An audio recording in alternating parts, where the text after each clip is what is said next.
Hello, welcome to the Unobstructed Way Part 3. We'll begin by continuing our introduction to the Betty books. Then Stewart remembers Betty. We'll look at Carl Jung's experiences with mediums and mediumship and his public and private opinions of the Betty books. We end the last biographical video of this series with a look at the legacy of the Invisibles.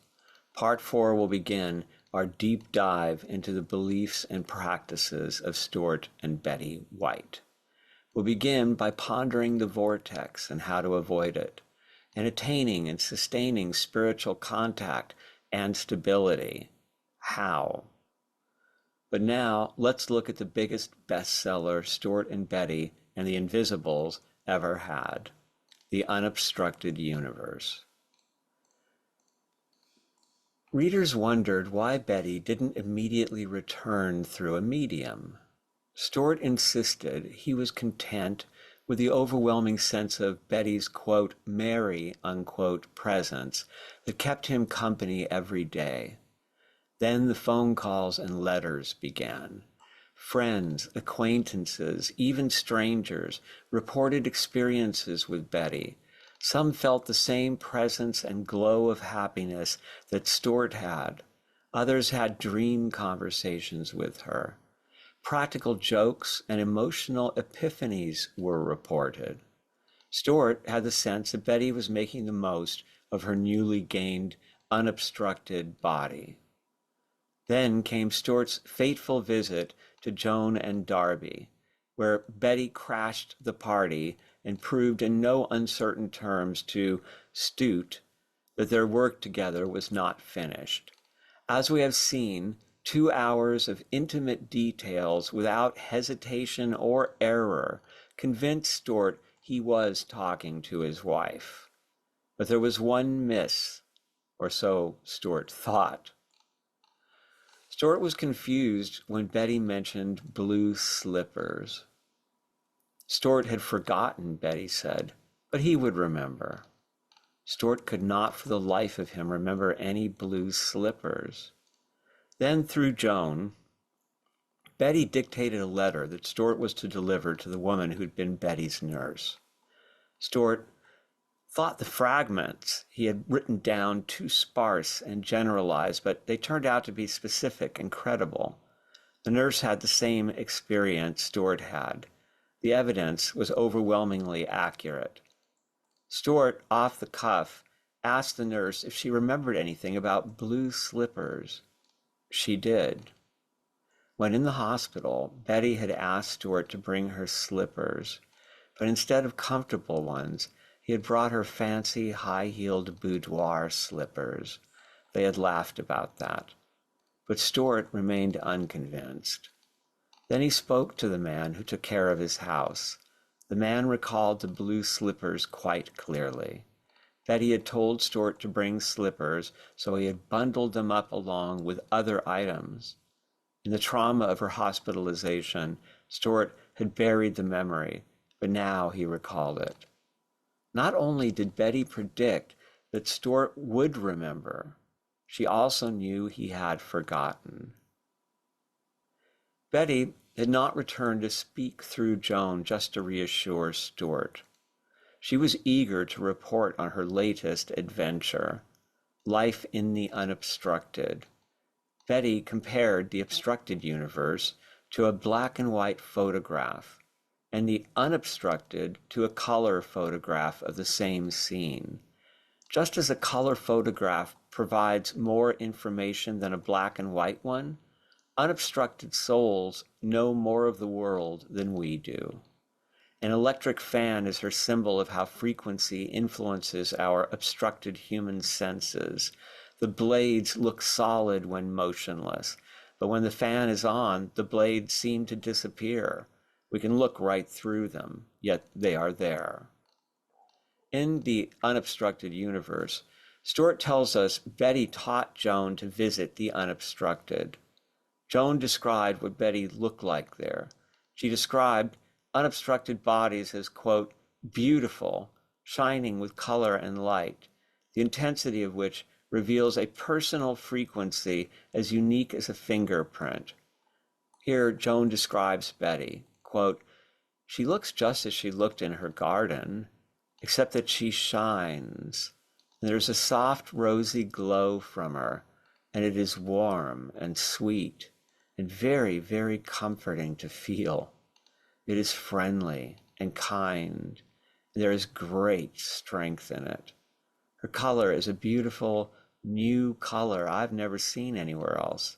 I cannot describe it, for it is out beyond the color frequencies we have words for, but it is made up of gold and rich deep rose and a sort of heavenly blue, and it pulsates around her," end quote.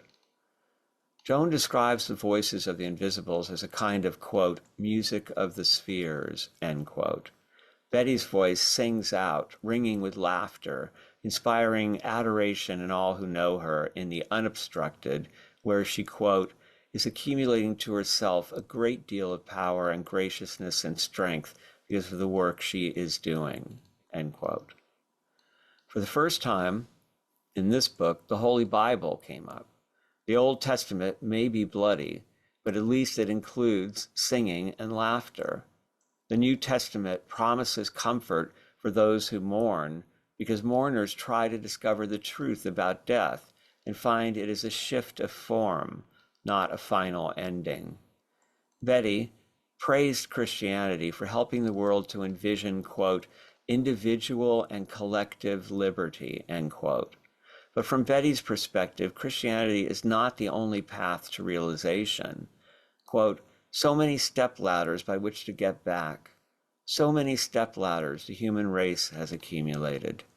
If only it could recognize them. They are recorded in all languages and in all sorts of ways," end quote. We find them in all folk traditions, in the pictographs and hieroglyphics of the earliest cultures, in all sacred texts, quote, "in poetry, in music, in sculpture, in painting," unquote. Since the beginning, humanity has been reaching for the unobstructed. The world was engulfed in war. Paris had fallen in May. As the unobstructed universe hit the shelves, Luftwaffe bombers began blitzing London. Dutton reprinted the book twice monthly, trying to keep up with demand. The Unobstructed Universe was Stewart's most successful book, a bestseller and a mass market paperback. From the road I know to the stars are still there. The Road I Know was published in 1942 after the United States entered the war. It reprinted sections from the earlier Betty books, but also provided more detail. One chapter is titled, "Everybody is Psychic." There, Stewart described the origin of the book. He had returned to the records of Betty's work, over 1 million words. He cut out all the messages that the Invisibles had given to Betty specifically, and then pasted the rest in the order in which they had been given. To his amazement, the more than 200,000 words read as if they had been deliberately composed. The narrative built suspense and interest. It had pacing and a glorious conclusion. In The Road I Know, we get a glimpse of Betty's practice of what she called, quote, "early morning ablutions," end quote. Quote, "Every morning she retired for a half hour to her little sunroom, and nobody was permitted to interfere. Occasionally, travel or emergency might prevent. Nevertheless, she would always manage to sit quiet for at least a few minutes by herself," end quote.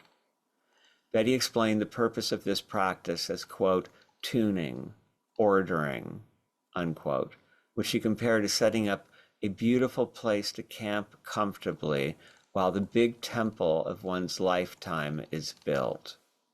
She compared it to an, quote, "inspirational workroom," end quote.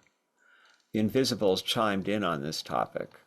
Quote, "The first business of each day should be recognition of the sun of your life.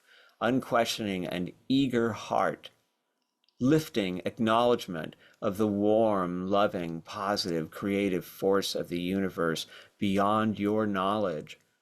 Always give time to purify and clothe fittingly your spirit, to contemplate the unknown great causal force operating through each living thing.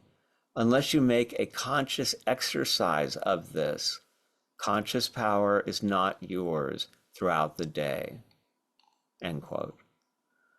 Despite his wealth, Stewart lived modestly while World War II sent millions to their graves during the 1940s. His secretary, Leslie Kimmel, remembers, quote, because help was scarce during the war, Stewart did all the garden work himself and was vastly proud of the quantities of vegetables, fruits, and flowers which he distributed among his friends, unquote. Anchors to Windward, Stability and Personal Peace Here and Now was published in 1943. It presents Stewart's own philosophy of life, of course, strongly influenced by Betty, who consulted with Stewart daily in her blue room, not as a ghost, but by thoughts sparkling with her personality that appeared in his stream of consciousness. Kimmel reports one instance when Stewart dictated important notes about meditation Betty had given him while they were still fresh in his mind. Anchors to Windward tells how Stewart coped with aging and pointed out some good aspects of it, including the usefulness of a changed rhythm of life. Stewart discusses the, quote, 4 freedoms of the spirit, unquote. They are to be stable, serene, eager, and to unfold. Stewart's book was a comfort in a world that must have been frightening to people who had survived one world war and who now had to survive another. Indeed, Betty's work had foreshadowed the war. Quote, make no mistake about the fight, the Invisibles had warned. It is the great conflict without antagonism.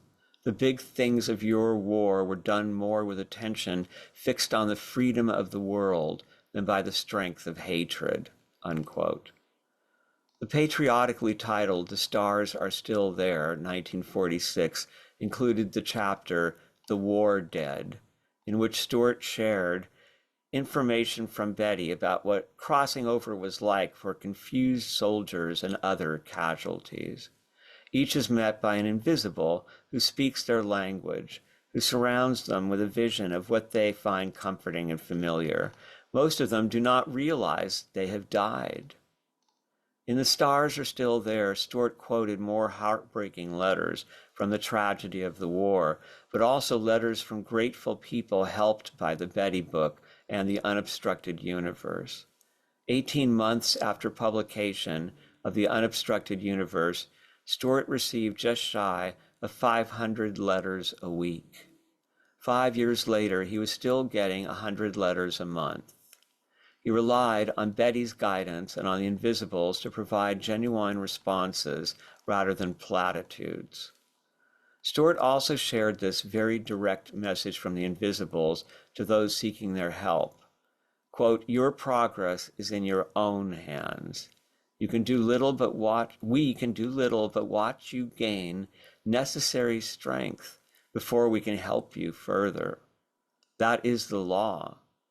We can act only as the complement to the act, unquote. Once we act, only then can the unobstructed act. Perhaps they can help us to avoid the worst consequences of a bad choice, or help us achieve the best potential of a good choice, but they can't make our choices for us.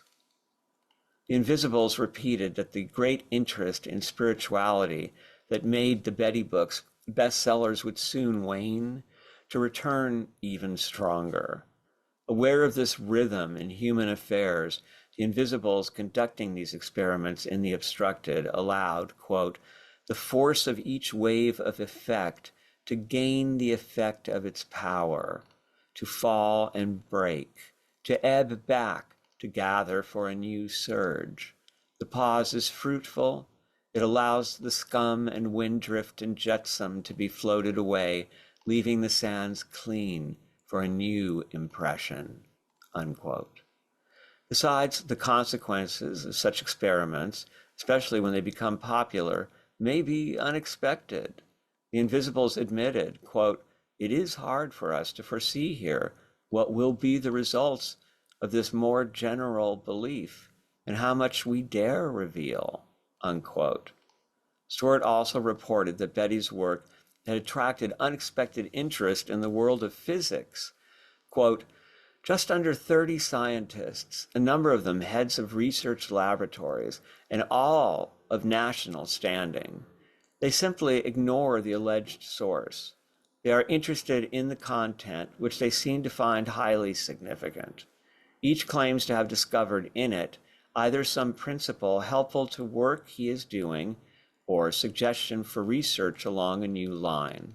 One wrote, 'Dear Mr. White,' followed by a page of complicated mathematical equations and ending with, quote, 'So you see, your wife is right,' unquote, unquote." Stewart didn't know what Betty was right about, but he appreciated the endorsement. He received letters from practitioners of, quote, "every religion, every cult, every variety of philosophical thought about every shade of every doctrine one could imagine," unquote.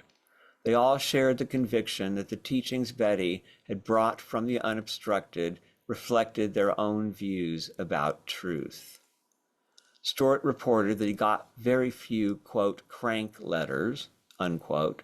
One of them claimed that Stewart was being misled by evil spirits. According to the woman who wrote the letter, Betty had not communicated with Stewart. She had tried but failed.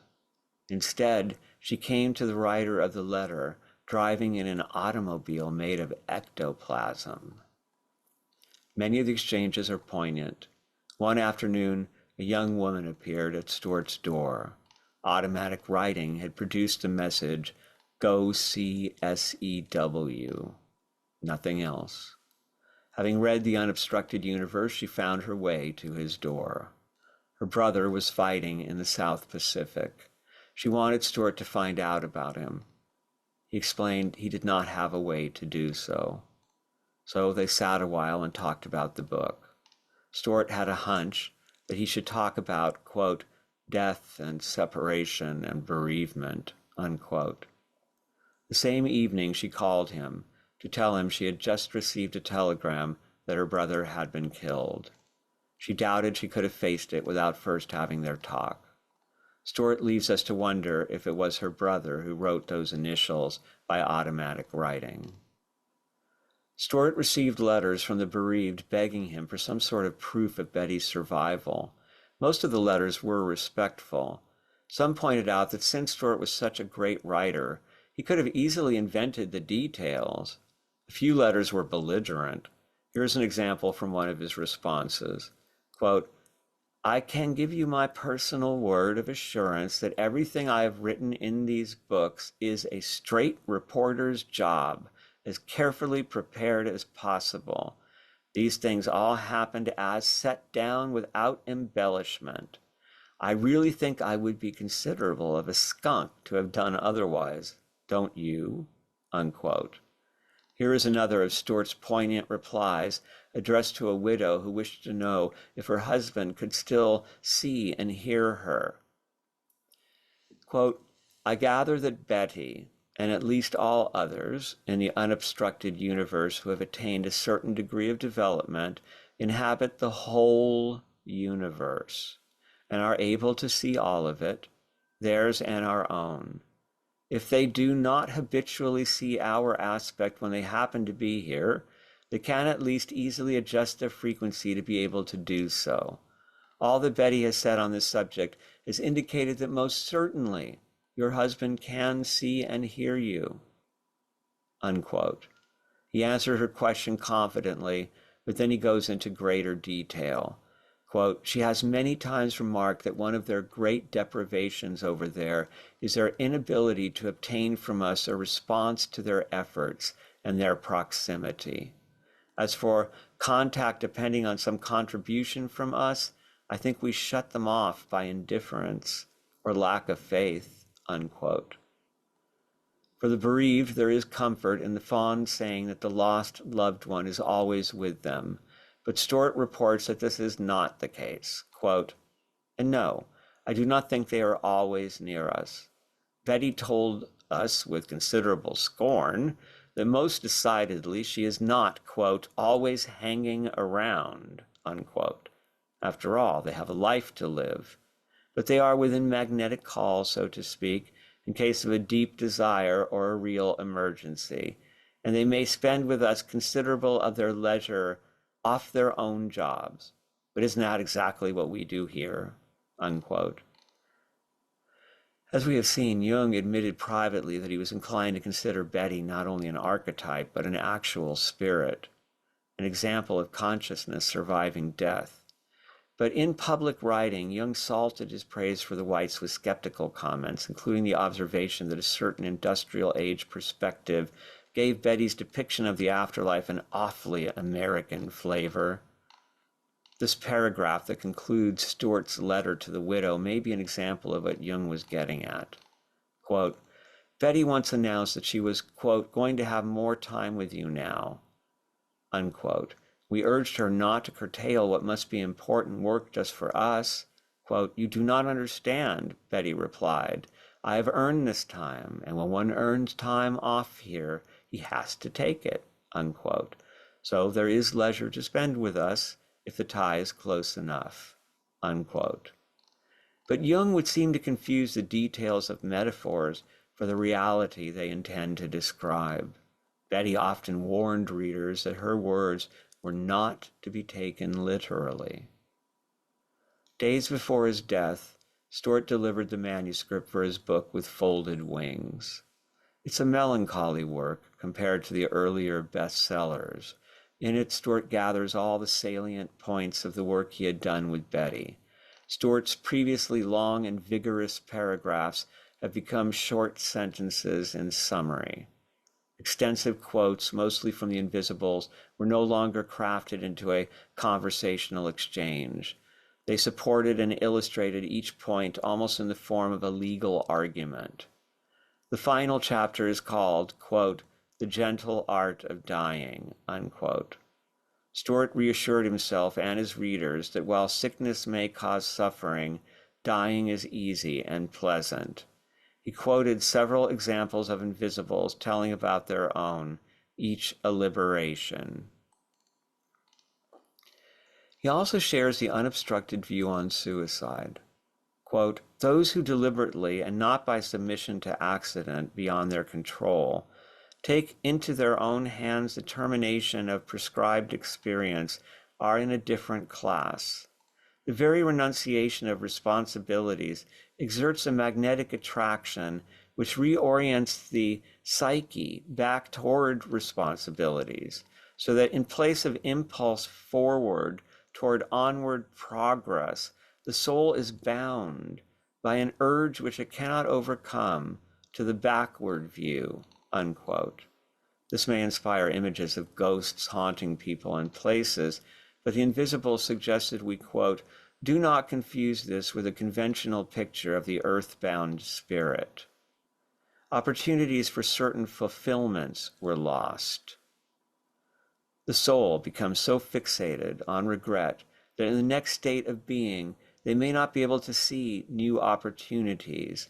They live a backward-looking life, forced to work hard with unnecessarily pessimistic expectations. Until that fixation is resolved, the entity is static and impervious to the helpful influences that so quickly heal the victims of a purely accidental passing," unquote. Free will is how we learn, and we keep what we learn, but we don't take with us meticulous memories of all the unnecessary details. The Invisibles explained, quote, "Only when an experience results from an exercise of free will does it become a part of the memory of the individual. The human physical structure, to take a simple example, is daily undergoing a great multitude of experiences having to do with sensational and instinctive, and therefore automatic aspects of awareness, such things as the ordinary bodily functions. None of these experiences, so far as the individual is concerned, has any place in the final structure. What do we remember then? What do we take with us when we depart? Quote, but every experience which is a manner of action by free will, however slight, is drawn from that part of the cosmos which comprises the not done, and transferred into that part of the cosmos which comprises the thing done. The latter is, in the realest sense possible, a portion of the individual entity and will forever remain so, unquote. When we ponder the idea of remembering something we did forever, we might be inspired to use our capabilities for love, beauty, and the good, rather than malice or greed. In his introduction to With Folded Wings, Stewart wrote, quote, the real aim, it now seems to me, was and is a demonstration and attainment of what Buck named cosmic consciousness. But with this important advancement, the examples Buck cites experienced cosmic consciousness as an illumination, sudden and brief, unquote. Buck speculated that cosmic consciousness would evolve into a new sense. Betty, according to Stewart, was, quote, exemplifying in her own person what is to be the process by which the human will gain permanently cosmic consciousness, unquote. Richard Maurice Buck was superintendent of the Asylum for the Insane in Hamilton, Ontario in the late 1800s. His psychiatric practice, which included hysterectomies for hysterics, was unfortunately typical of his time and left much to be desired. But he did notice among his patients, his friends, and the great literature of humanity, a state of awareness that he named cosmic consciousness. Poems by the Romantic poets inspired Buck's own enlightenment. Instead of using mediums as his source of information, in his book Cosmic Consciousness, A Study in the Evolution of the Human Mind, 1901, Buck collected cosmic consciousness moments from the New Testament to Socrates, from Mohammed to the Buddha, from Balzac to Ramakrishna, from Plotinus to Pushkin, from Dante to William Blake, to the human being Buck considered the most enlightened who ever lived, Walt Whitman, plus numerous anonymous contemporary accounts. Buck quotes Whitman to give the reader some sense of the experience of cosmic consciousness. Quote, as in a swoon, one instant, another sun, ineffable, full dazzles me. And all the orbs I knew, and brighter, unknown orbs, one instant of the future land, heaven's land, unquote. Buck described the experience this way, quote, this consciousness shows the cosmos to consist not of dead matter governed by unconscious, rigid, and unintending law. It shows it, on the contrary, as entirely immaterial, entirely spiritual, and entirely alive. It shows that death is an absurdity, that everyone and everything has eternal life, unquote. The Gaelic manuscripts. An unpublished compilation called the Gaelic Manuscripts circulated for some time in a mimeographed form. Tamra and I were fortunate to find one at the Bodhi Tree bookstore just after the beginning of the third millennium. The old gray binder contained yellowing sheets of dense paragraphs in blue ink. It could have been one of the copies mimeographed by Margaret Ettinger of Palo Alto, approved by Stewart, who allowed her to sell them for the cost of their reproduction. Some of this material was published posthumously as The Job of Living in 1948. Stewart's brother Harwood a tennis teacher and astrologer, sued Stewart's loyal secretary, Leslie Kimmel, for the right to reproduce quotes from the book. Kimmel claimed that Stewart had given her exclusive rights. The court found for Kimmel, claiming that since it had never really been published, the writing could not be in the public domain. However, the appellate court reversed the decision on the testimony of Margaret Ettinger and other witnesses that Stewart had allowed to share the material however they allowed them to share the material however they wished. According to court records, Stewart initially had 200 copies of the Gaelic manuscripts mimeographed. 400 copies followed. The early mimeograph collections were unedited and contained typographical errors. The succinct content made it a favorite among Stewart's metaphysical works. But who was Gaelic? Several spirits involved in Our Unseen Guest by Joan and Darby, including Stephen, joined the Betty experiments. Stewart explained, quote, there was, quote, Anne, unquote, for example. Anne is a personality who, along with Stephen, immediately began communicating through Joan once the latter had discovered her psychic powers. She was a Scotswoman of probably about the 16th century. Her broad dialect is archaic, interspersed upon occasion with pure Gaelic, and until one's ear becomes accustomed to it, far from easy to follow or understand. Anne, or the Lady Anne, as other invisibles usually refer to her, did not appear in Our Unseen Guest, though she had much to do with that book's making. But because she is so beloved by Betty, and indeed by all of us who know her on this side as well as there, Anne is to be included in these pages, unquote. Quote, the Lady Anne is a very great personage, unquote, Betty added. Quote, I don't suppose you people really appreciate, I didn't, what an honor it is to have an individual like Anne take so much trouble, and she is so funny, unquote. Quote, Anne's wit is brilliant, unquote, Stewart agreed. Quote, her tolerance and wisdom profound with the simplicity of broad and unemotional thinking. Nevertheless, I shall not attempt to reproduce here either her repartee or dialect. Quote, you must not forget that we enjoy your earth garden, Anne said. Quote, there is truth in the statement that God walked in the garden in the cool of the evening. We love your earth and its beauties and grandeurs. It is very pleasing to us, and we see more of it than you, and so we love it that much more.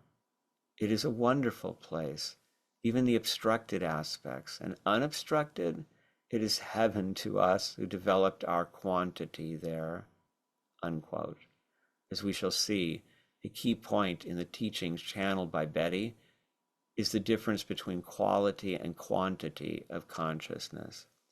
But Lady Anne was not the Gaelic of the Gaelic manuscripts, unless the use of the male possessive pronoun in the last paragraph of Stewart's Gaelic chapter in The Job of Living was a typo. In that chapter, Stewart describes his experience of channeling. He is conscious of what is being said, but doesn't remember it. He describes it as watching completed sentences pass by, only glimpsing them one at a time, with no sense of the message of the paragraphs being dictated. He has the sense that his free will and individuality are intact. He could choose to stop the proceedings at any time. He remains open to the idea that Gaelic may be a secondary personality of his own. Having mentioned Harwood, we pay our respects to Stewart's other brothers. Roderick White, a skilled violinist and conductor, helped co-organize Santa Barbara's first community orchestra. Thomas Gilbert White was a painter, best known for his murals. A good example is the huge mural Pro Patria in the Oklahoma State Capitol, commissioned by an oil tycoon as a World War I memorial. The center panel depicts a soldier's courage and sacrifice for his country. The side panels commemorate the names of 2,735 soldiers from Oklahoma who died during that war. Gilbert himself was a veteran who had earned a Purple Heart during World War I.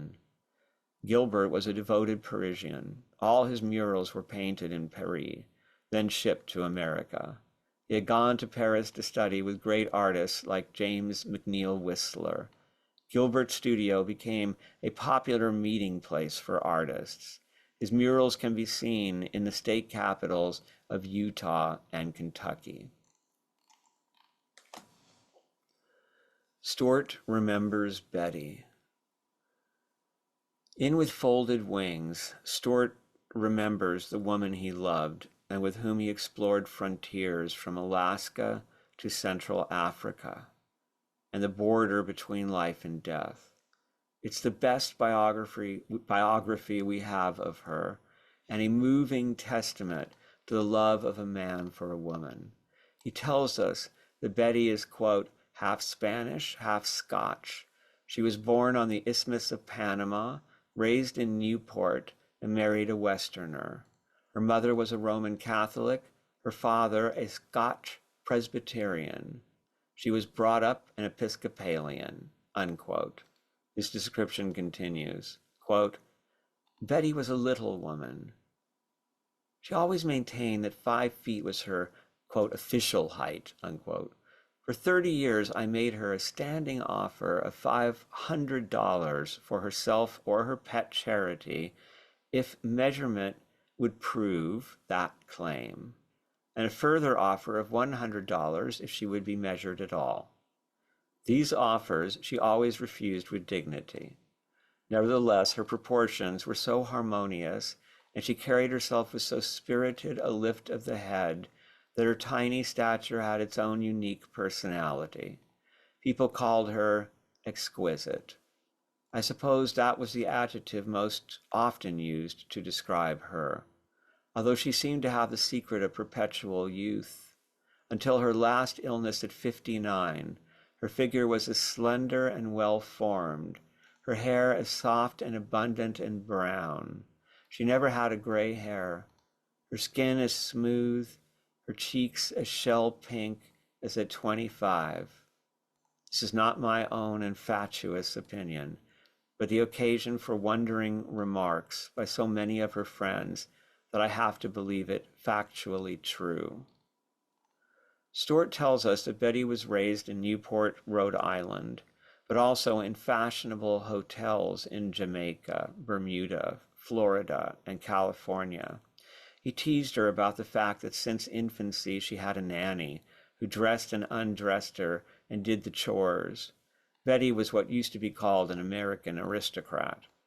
As we have seen, ignoring all precedents, Stewart took Betty on a honeymoon that might have had disastrous consequences.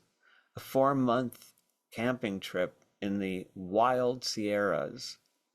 Betty slept on the ground without a tent and ate the camp food Stewart cooked. He did the dishes, except when the horses strayed. What she had to wear for those 4 months could be stuffed in a small duffel bag. Betty enjoyed it as much as he did.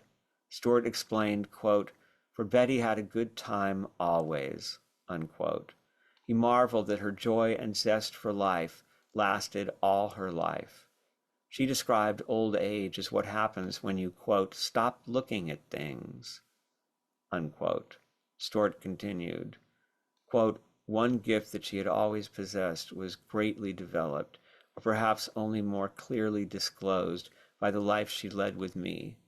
That was her kinship with animals as well as with human beings. She understood them, and more important, they understood and had confidence in her. Often I have rounded the bend of an Alaskan river to see Betty sitting on a cut bank, talking to a raven beside her. On my appearance, the bird would at once fly away, though I was perhaps 100 yards distant, and Betty but 2 or 3 feet. He describes an incident, unquote. He describes an incident in Alaska with a Kodiak bear. By then, Betty had replaced Stewart's rifle with a camera. Walking upstream ahead of Stewart, Betty encountered well over 1,000 pounds of bear moving downstream toward her, too close for comfort. Stewart described what might have become a dangerous confrontation. Quote, "Now you are a nice burr," said she, "but you go away," unquote, she reported more sharply. The bear stopped, looked at her to see if she meant it, dropped his ears, exactly as a well-mannered dog obeys, and turned off at right angles into the brush, unquote.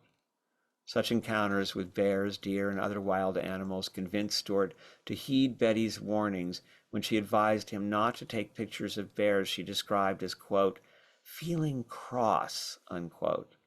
When anchored near shore, the cabin of the boat was often visited by a yellow jacket. Quote, "Betty would hold her hands about a foot apart and extended toward the insect, and believe it or not, that creature would go out of the hatch and away like a bullet," unquote. When asked how she did it, Betty explained, quote, "I just convey to him that this is not a nice place for a yellow jacket to be," unquote. Flies, however, were too, quote, "scatter-minded," unquote, for her to communicate with. Stewart shared another poignant example of her gift. Quote, "Anecdotes of this sort I could recall by the score, but one other picture seems to insist. One day the Austin Strongs, Betty and I, were wandering through San Francisco's open-air zoo. Betty was some distance ahead of us. We saw her stop for a long time before a cage in which dozed a great lion, boredly oblivious to the throngs of people passing or trying vainly to attract his attention. After a time, Betty walked away. That lion opened his eyes, got to his feet, followed to the end of the cage, lifted his head, staring after the tiny figure just as far as he could see her in the crowd. Then he sighed, lay down again, and closed his eyes. We pursued Betty. Quote, "What were you doing to that lion?" unquote, we demanded. Quote, "I made him pictures," unquote, said she simply. Quote, "Pictures of the African veldt," unquote. After Betty's death, Stewart received hundreds of letters from people whose lives had been touched by their experiences of Betty, most of them having only met her once, some as long as 3 decades earlier. These were not notes, but heartfelt, long letters, and even a visit from an elderly African-American man who told Stewart's secretary how sorry he was because Betty had been folks. Slang at the time for an unpretentious, good person. Spirit and archetype.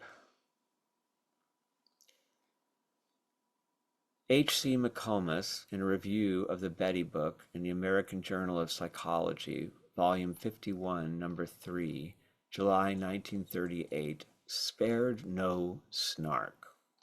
Quote, "This book presents the philosophy of life that a young woman, Betty, gave in automatic writing and speaking.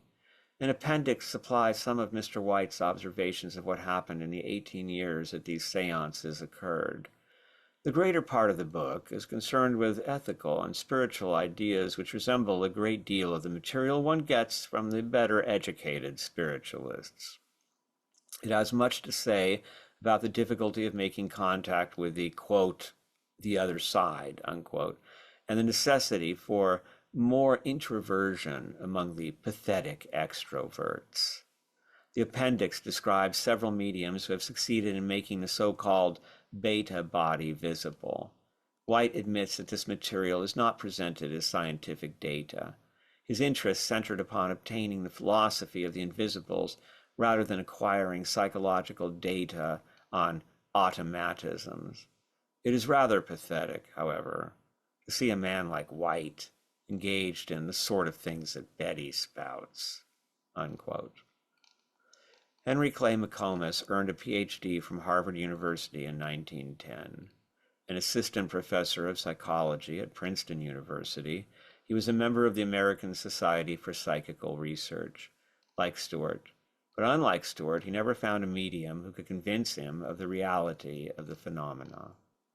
In 1935, McComas published Ghosts I Have Talked With, where he concludes that all believers in spiritualism suffer from, quote, childish thinking, unquote. We have no record of what McComas may have thought when the full measure of Betty's experiment was revealed in 1940, the year the Unobstructed Universe was published. McComas apparently believed that Stewart had been duped by an unscrupulous medium. When he wrote his review, he had no idea that Betty was Stewart's wife. In contrast to the all-too-common scientific materialism of McComas, we have Carl Jung's more nuanced opinion of Betty. As we have seen, Jung wrote publicly, quote, "I would recommend to anyone who is interested in the psychology of the unconscious to read the books of Stewart White. The most interesting to my mind is The Unobstructed Universe, 1940. The Road I Know, 1942, is also remarkable, in that it serves as an admirable introduction to the method of active imagination, which I have been using for more than 30 years in the treatment of neurosis," unquote. Jung was no stranger to occult experiences, but his groundbreaking work in the field of alchemy is better known than his interest in spiritualism. A friend of Jung's from college fondly remembered Jung talking late into the night about theories of spirits and the works of researchers like Sir William Crookes. Jung's pet dachshund would listen to the conversations with such a somber expression. He seemed to be considering the deepest imponderables of life. Jung told his friend that his dog would whine when occult presences could be felt in the house. Jung's mother, Emily, left behind a diary in which she had recorded premonitions and other spooky experiences and strange phenomena. Emily's father had been so sensitive to spirits, he made Emily stand behind his chair when he composed sermons, so the dead wouldn't bother him. He held weekly conversations with his deceased first wife, to the chagrin of the second. The second wife saw visions of people and events that were sometimes proven accurate upon further investigation. When Jung was 19, his 13-year-old cousin Helen acted as a medium in a series of family seances he organized. One of the spirits she channeled called herself the real Helen. The real Helen was a confident and intelligent, somewhat sorrowful Jewish girl who claimed to have had many relationships with Jung during past lives. She could keep up with Jung, who found his actual cousin a daydreamer, average in every way. It was a poignant moment in both their lives. According to her family, the girl was in love with her dashing first-year medical student cousin Carl, and Jung was not as scientific and detached as he would later pretend. In a letter to famous ESP researcher J.B. Rhine, Jung described Helen as a, quote, young woman with marked mediumistic faculties, unquote. Helen gave him instructions for a mandala during one of those sessions, and mandalas became a central theme of Jung's method. In a way, Helen was Jung's first patient. He wrote his dissertation about her and the sciences. With a cold and scientific eye, he dismissed the spirits as fantasy personalities. Different aspects of her identity and different ways of relating to difficult issues like sexuality took form in these flights of imagination. But Jung did not mention that he had organized the seances or that she was his cousin. Stupidly or cruelly, he was too obvious in his description of her, and so doomed her to never marry, since the gossip about her madness turned away potential suitors. She was sent to France to study dressmaking, where she caught tuberculosis and died before age 30. In 1916, Jung himself became a medium, receiving his Gnostic classic, Septem Sermones ad Mortuos, or the Seven Sermons to the Dead, written by Basilides in Alexandria, transcribed by Carl Gustav Jung. Jung described the strange goings-on that heralded the birth of this curious document. Quote, Then it was as if my house began to be haunted. My eldest daughter saw a white figure passing through the room. My second daughter, independently of her elder sister, related that twice in the night her blanket had been snatched away. And that same night, my 9-year-old son had an anxiety dream. Around 5 o'clock in the afternoon on Sunday, the front doorbell began ringing frantically. It was a bright summer day. The two maids were in the kitchen, from which the open square outside the front door could be seen. Everyone immediately looked to see who was there, but there was no one in sight. I was sitting near the doorbell, and not only heard it, but saw it moving. We all simply stared at one another, unquote. Jung encountered a ghost in England in 1920 in a house all the locals knew was haunted. After knocks, odors, rustling sounds, and echoed dripping, feeling smothered and rigid, he experienced an apparition of a woman's head across the pillow from him, staring at him only 16 inches away. When he lit a candle, it was gone. Maybe it was Helen. Jung's experiences at most seances left much to be desired, but a few left him with a lifelong respect for the unknown. Jung claimed to have not only seen a ghostly hand lifting and throwing objects at one seance, he claimed to have felt its pressure on his own skin. He witnessed inexplicable ectoplasmic materializations and speculated about why 60 times the normal level of ions were measured. Quote, although I have not distinguished myself by any original researches in the field, unquote, Jung wrote, quote, I do not hesitate to declare that I have observed a sufficient number of such phenomena to be completely convinced of their reality. To me they are inexplicable, and I am therefore unable to decide in favor of any of the usual interpretations, unquote. Jung offered this criticism of the Betty books, quote, mechanistic thinking is one of the many Americanisms that stamp the book as a typical product and leave one in no doubt as to its origin. But it is well worthwhile getting to know this side of the American psyche, for the world will hear a great deal more of it in times to come, unquote. Jung had mixed feelings about the Betty books. A letter, which he wrote to his friend Fritz Kunkel in 1946, survives and bears witness to Jung's profound ambiguity. Kunkel was best known as a psychologist, but he also studied sociology and religion, seeking to unify them. He had lost an arm in World War I, then was forced to flee Germany as the Nazis took over. He settled in Los Angeles, famous for a time he's now neglected. In that letter to Kunkel, Jung wrote, quote, the really important book is The Unobstructed Universe. The other two, the Betty book and Across the Unknown, do not rise much above the level of the general run of spiritualistic literature, unquote. Jung wasn't kind in his estimation of Stewart as a writer. Quote, written in a ghastly style.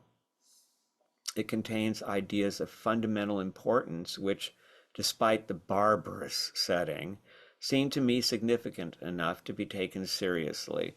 Their concurrence with the findings of the psychology of the unconscious is positively amazing, unquote. Jung admits he would like to see the book translated, quote, if only it were written more sensibly, but there's so much insufferable gabble in it that it would only scare off an educated European public, for no one likes picking out the pearls from such a journalistic morass, unquote. But Jung did admit, quote, the book has stimulated me to no end, unquote. He was simply not a fan of Stewart's style, though Stewart was nevertheless one of America's most popular writers in the first half of the 20th century. Jung got his wish. In his foreword to the German translation of The Unobstructed Universe, published in Zurich in 1948, Jung took a neutral stance. He appears agnostic, willing to admit the subject worthy of further attention, but is yet without solid proof. He suggests spirits are, quote, exteriorized effects of unconscious complexes, unquote, then admits having observed telepathic and other psychic activity of the unconscious, but insists that these phenomena provide no proof of spirits. However, as we have seen in his letter to Kunkel, Jung confessed that he considered the posthumous Betty a, quote, spirit, unquote. Since the spiritual path presented by Betty and the Invisibles is based on wonder, it's possible that Jung was inspired by Betty and the Invisibles when he wrote, quote, if our religion is based on salvation, our chief emotions will be fear and trembling. If our religion is based on wonder, our chief emotion will be gratitude, unquote. Legacies. The work of the Whites has been largely ignored by almost all the best-known esoteric writers of their time and since. The notable exception was Albert Benjamin, an astrologer and author of the popular course in metaphysics provided by the Brotherhood of Light. Benjamin wrote under the pseudonym C.C. Zane. In the Next Life, volume 20 of the Lessons, Zane wrote, quote, Swedenborg, considering the period in which he lived and the powerful bias of his objective mind toward Christianity, was one of these seers. Andrew Jackson Davis, sometimes called the founder of modern spiritualism, was another, and now, with World War II underway, another series entitled To Be Called Great, the Betty books, is being issued by Stewart Edward White, unquote. In 1955, the Stewart Edward White Grove of Sequoias in Prairie Creek Redwood State Park was dedicated on the coast of California, just south of Oregon. In his honor, the Federal Fishery Bureau named a subspecies of California trout Stewart Edward White's golden trout of the Little Kern Valley. Sadly, on May 15, 1978, the Little Kern River golden trout was designated as threatened and added to the Federal Endangered and Threatened Species list. The author of the perennial bestseller and classic of American metaphysical religion, The Power of Positive Thinking, 1952, Norman Vincent Peale, praised the Betty book and the Unobstructed Universe in his own books. During the 1957-58 season of the TV show Walt Disney's Wonderful World of Color, 6 episodes were based on Stewart's quartet of books about the western expansion of the American frontier: Long Rifle, Folded Hills, Ranchero, and Stampede. These were the basis for the Saga of Andy Burnett, the story of a boy who inherits Daniel Boone's rifle. 8 of Stewart's books and 1 of his serials were turned into movies. In 1965, Dutton put out a Book of the Month Club hardcover edition of the Betty book, reaching an audience of suburban households the year the Beatles first toured America. Not long after the assassination of JFK, mass market reprints of the Betty books with lurid covers of hippies in trance were on book racks in the late 60s and early 70s. Herbert Baldwin, an apple grower in Connecticut, wrote a letter to the editor that made it into the February 1973 edition of the Rotarian magazine to praise the Unobstructed Universe as, quote, a rational, logical description of the continuity of life after death, beautiful and believable, unquote. He recommended it to his brothers in the service organization, pointing out that the new paperback issued in 1973 was the 23rd printing. The Whites continued to inspire writers, from Susie Smith, author of 30 books, including Confessions of a Psychic, 1971, to University of Arizona academic by way of Yale and Harvard, Professor Gary Schwartz, who wrote The Living Energy Universe, 1999, in which he describes the unobstructed universe as a masterpiece. In 2005, on a public physics and technology online forum, an anonymous thread titled The Unobstructed Universe began, quote, after reading recent books on string theory and the future of physics, this is a very interesting read because many of the concepts put forward are only now being discussed. Whether the reality of the channeling is verifiable or not, the similarity of the concepts is striking. Everything is a product of vibration and frequency. The universe only exists because it is evolving, and evolution is the ultimate fact of life. Everything exists because it is moving in time and space. Everything is a form of consciousness brought about by different degrees of frequency, receptivity, and conductivity. And here is a very toned down example that a tree might equal 2x plus 2y plus 7z, where x is conductivity, y is receptivity, and z is frequency, while a stone might equal x plus y equals 2z, unquote. Stewart was in the news in early 2019 when tech billionaire Mark Zuckerberg bought a property on the shores of Lake Tahoe that had belonged to him. In the 1920s, Stewart had acquired over 6 acres with 400 feet of lakefront. He built 3 yurts with wooden floors and canvas walls. Rudyard Kipling's story, The Brushwood Boy, about a boy daydreaming about a future life of adventure, inspired Stewart to name the idyllic setting Brushwood Estate. It became his summer writing retreat until 1927, when he sold it. While the influence of their work continues, the Whites are curiously neglected. No serious biography of Stewart Edward White has been written. Their books are passed between friends or stumbled upon online. The Whites do not appear in most popular or scholarly chronicles of American metaphysical religion. That brings us to the end of our 3 biographical episodes. Beginning with the next video, we will take a deep dive into the Unobstructed Universe teachings. Next time, we will find out exactly what Stewart, Betty, and the Invisibles were here to teach. What is the meaning of life? What happens to our pets? Where is the afterlife? Healing meditations to help us achieve our own experiences of connection and even communication across the border between life and death. All kinds of useful and interesting information, and I believe you will find, as I have, that it reflects all the most profound teachings of humanity and is a genuine transmission of experience of higher states of consciousness. Thank you for being with us. Please subscribe, and we hope that you found this helpful and inspiring. Goodbye.